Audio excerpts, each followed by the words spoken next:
এইগুলো হলো একদম ফ্রেশ মাশরুম। গ্রামের একজন কাকু এই মাশরুমের কৃষি করে।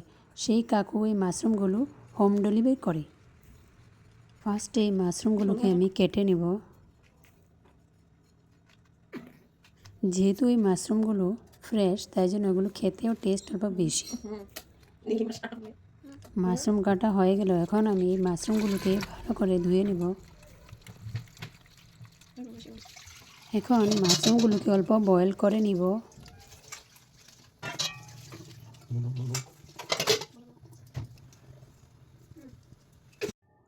একদিকে আমি মাশরুমগুলো বয়েল করে নিচ্ছি, আর একদিকে আলুগুলো অল্প বয়েল করে নিচ্ছি। মাশরুম বয়েল হয়ে গিয়েছে। এখন আমি এগুলোকে অল্প ফ্রাই করে নেব।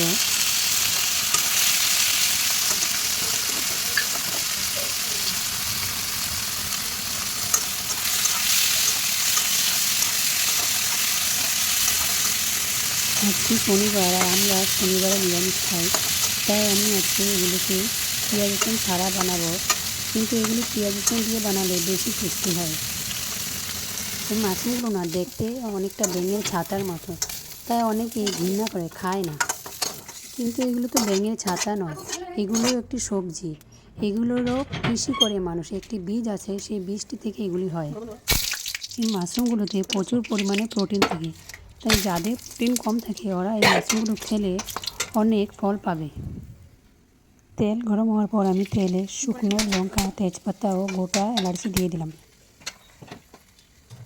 আর অল্প গোয়া মৌরি মানে পান মৌরি দিয়ে দিলাম, তাতে সেন্টটা ভালো হয়।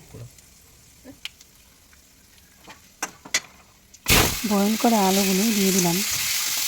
এখন আলুগুলোকে অল্প হলুদ লবণ দিয়ে ফ্রাই করে নেব।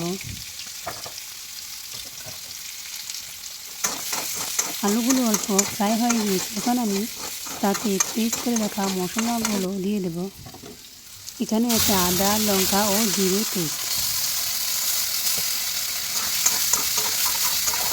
এখন দিচ্ছি গরম মশলার গুঁড়ো, শুকনো লঙ্কার গুঁড়ো ও ধনিয়ার গুঁড়ো।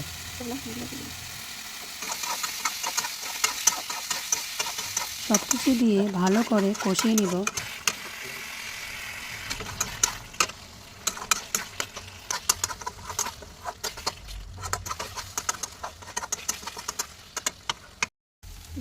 এখন দিয়ে দিচ্ছি ফ্রাই করা মাশরুমগুলো। মাশরুমগুলো দিয়ে আবার অল্প কষিয়ে নিব।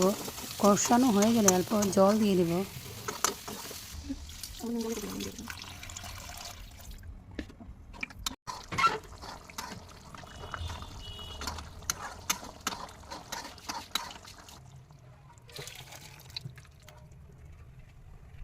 বাস হয়ে গেল আমাদের মাশরুম কষা। এখন দেখতে অল্প ঝোল ঝোল, কিন্তু যখন ঠান্ডা হয়ে যাবে তখন অল্প টেনে যাবে। এখন অল্প ধনিয়া পাতা দিয়ে দিলাম। Thank you for watching my video.